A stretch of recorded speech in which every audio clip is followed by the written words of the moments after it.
नमस्ते।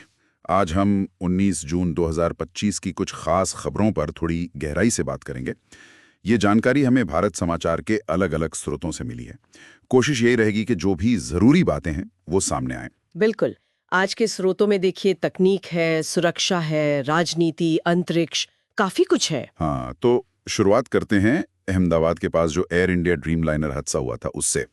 12 जून को हुआ था ये। जी, एक हफ्ता हो गया है और जांचकर्ता अभी भी जैसा सुनने में आ रहा है, वो दुर्घटना स्थल से मलबा वगैरह इकट्ठा कर रहे हैं। अच्छा।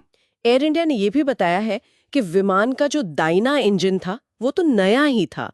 मतलब मार्च 2025 में ही लगा था। ओह, हाल ही में? हाँ, बायां इंजन थोड़ा पहले 2023 में जांचा गया था। पर अच्छी बात यह है कि कॉकपिट वॉइस रिकॉर्डर और फ्लाइट डेटा रिकॉर्डर वो मिल गए हैं। हाँ, जिन्हें ब्लैक बॉक्स कहते हैं। जी, वही। इनकी रिपोर्ट आने में तो खैर अभी महीना भर लग सकता है, पर इनसे वजह समझने में काफी मदद मिलेगी। और इस बीच एयर इंडिया के जो बाकी ड्रीमलाइनर विमान हैं, हम्म। उनकी सुरक्षा का क्या स्टेटस है, कुछ पता चला? हाँ, ये जरूरी सवाल है। देखिए, डीजीसीए ने मतलब नागरिक उड्डयन महानिदेशालय ने उनके 33 में से 26 विमानों का इंस्पेक्शन कर लिया है अच्छा। और उन्हें उड़ने के लिए सेफ पाया है। बाकी 7 की जांच अभी चल रही है। तो ये यात्रियों के भरोसे के लिए एक अहम कदम है। बिल्कुल। अच्छा, अब जरा अर्थव्यवस्था और तकनीक की तरफ बढ़ते हैं। हम्म।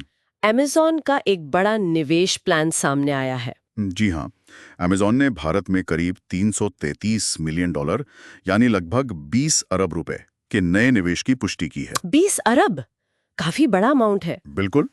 ये उनके 2030 तक जो $26 अरब निवेश करने का बड़ा प्लान है ना, उसी का हिस्सा है।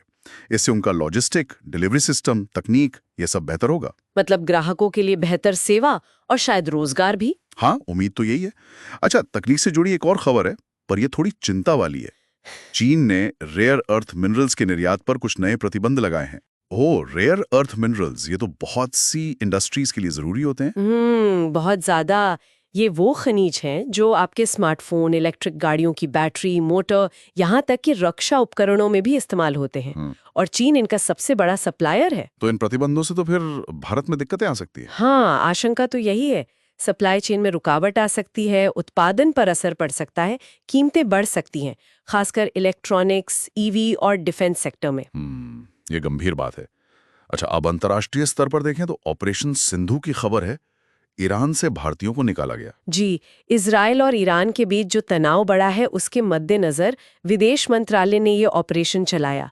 हवाई और जमीनी दोनों रास्तों से 110 भारतीय नागरिकों को सुरक्षित निकाला गया। ये अच्छी बात है कि सरकार ऐसे हालात में सक्रिय रहती है। बिल्कुल, प्राथमिकता यही होती है। अब जरा अंतरिक्ष की बात करें। नासा आईएसओ का वो साझा मिशन एक्सियोम 4, उसकी तारीख थोड़ी आगे बढ़ गई। हाँ, वो मिशन अब 22 जून को लॉन्च होगा। इसमें स्पेसएक्स और एक्सियोम स्पेस जैसी निजी कंपनियां भी शामिल हैं। और इसमें एक भारतीय एस्ट्रोनॉट भी जा रहे हैं, है ना? जी, ग्रुप कैप्टन शुभांशु शुक्ला, भारतीय वायुसेना के। ये भारत के लिए भी एक बड़ा पल है और दिखाता है कि कैसे अंतर्राष्ट्रीय सहयोग स्पेस एक्सप्लोरेशन को आगे ले जा रहा है। सही कहा। अच्छा, देश में राजनीतिक हलचल भी रही। 5 राज्यों में उपचुनाव हुए। हाँ, पंजाब, पश्चिम बंगाल, गुजरात और केरल में 19 जून को वोटिंग हुई और सुनने में आया है कि मतदान प्रतिशत काफी अच्छा रहा है। नतीजे कब आ रहे? 23 जून को। और इन्हें अक्सर अगले आम चुनावों से पहले एक तरह का क्या कहते हैं, मूड का संकेत माना जाता है। उसी दिन असम और तमिलनाडु में राज्यसभा सीटों के लिए भी चुनाव हुए। चलिए अब कनेक्टिविटी की बात करते हैं। एक नई ट्रेन सेवा शुरू हुई है। जी, भारतीय रेलवे ने बैंगलोर और ऋषिकेश के बीच पहली सीधी ट्रेन सेवा शुरू की है। Train number 06597 06598। बेंगलुरु से ऋषिकेश, मतलब दक्षिण से सीधे उत्तर भारत। ये तो बहुत बढ़िया है। हाँ, इससे यात्रा आसान होगी और पर्यटन, व्यापार वगैरह को भी बढ़ावा मिलेगा।